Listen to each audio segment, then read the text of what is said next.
So why do so many teens leave the church? I think there's so many reasons. How many would you like? How would you like? I think I think one reason why young people are leaving their church is they're bored, and their church is dead, It's dull. and there's nothing going on, and they've just come to the conclusion that, I don't need to be saved to come here and be bored out of my mind every week. And so what's the point? We're not really making a difference for the kingdom. So is there anything we can do to change that?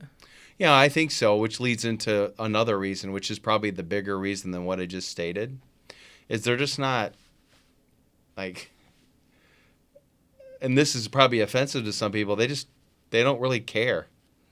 Like, they don't have a relationship with Jesus to the level that would overcome that. Because here's where I'm at. Like, if I really cared about something and it wasn't to the level that I had hoped, I would work really hard to change that culture.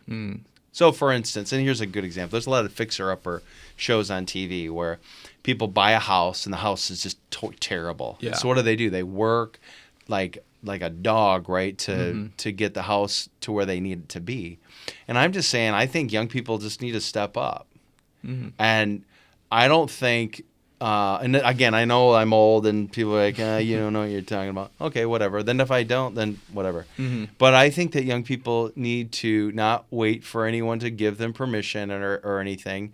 But if they feel that God is calling them to step up and do something about their situation, whether it's at the local church or the church as a whole, step up. I mean, all over our society, you see people doing that. They didn't ask for permission. They're like, I want to fix climate change, so I'm going to go and I'm going to address the UN, or I want to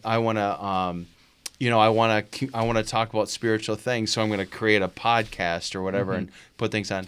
It's a bad place to be in where you're always looking to blame everyone for your situation and you're not willing to step up and do something. So I would say to young people, if your church is lame, fix it. Because what you're really saying, if you say the church is, because the church is made of people, right? So you and I go to a church and we say the church is lame. We're really saying we're lame. And I don't want to be lame. Yeah. So let's do something about it. To change it. Or my church is not friendly. Well, be friendly.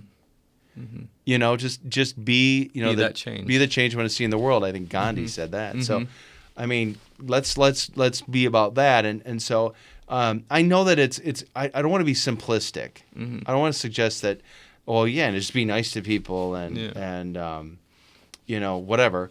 Because I think there's a lot of other factors as well. But I really do think that our young people, that are committed Christians who are just frustrated with their environment, I would just say stop looking for someone to say it's okay, but lead, be that change. Now, that's part of it. And here's another problem. And I go back to our families. Using some statistics from Michigan that blew my mind when I found out. I want to say it's 46% in the mid-40s in 2015 of the babies born in the entire state of Michigan were to unwed mothers. So the father just isn't there. That number goes up to 81% in the city of Detroit. Wow.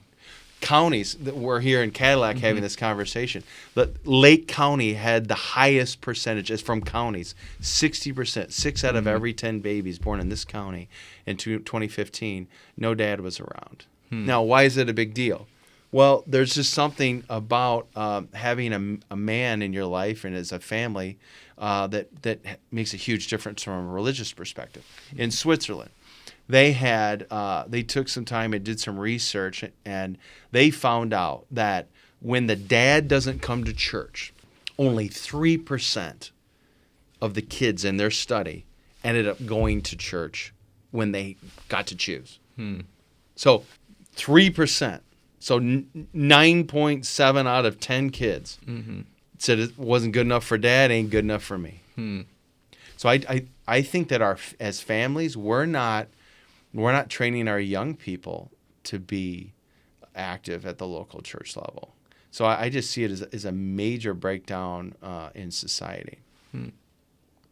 So, that's the why. The question, I think, which maybe is up for a further conversation, is, what do we do about it? How do we change that? And I really do think I'm a fan. I believe that if we act like Jesus did, meaning spending our lives trying to make other lives better, mingling with them, helping them, winning their confidence, changing the world, I think that people are attracted to that.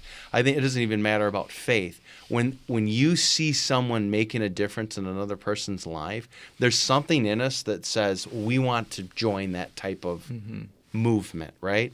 And so if we want to be a movement again as a church, we need to start doing that more. And I think young people, more than anyone, are all over that. If you talk to a young person and say, hey, let's make a difference in other people's lives, I have found time and time and again, the young people go, sign me up for that. They're ready. And so it's not a doomsday or negative message towards young people per se. I'm just trying to be real and saying, like, this is where we're at. But I think young people are all for loving each other and making difference in people's lives. And I think as a church, if we focus on that more, I think you're going to see more young people saying, I want to come to that type of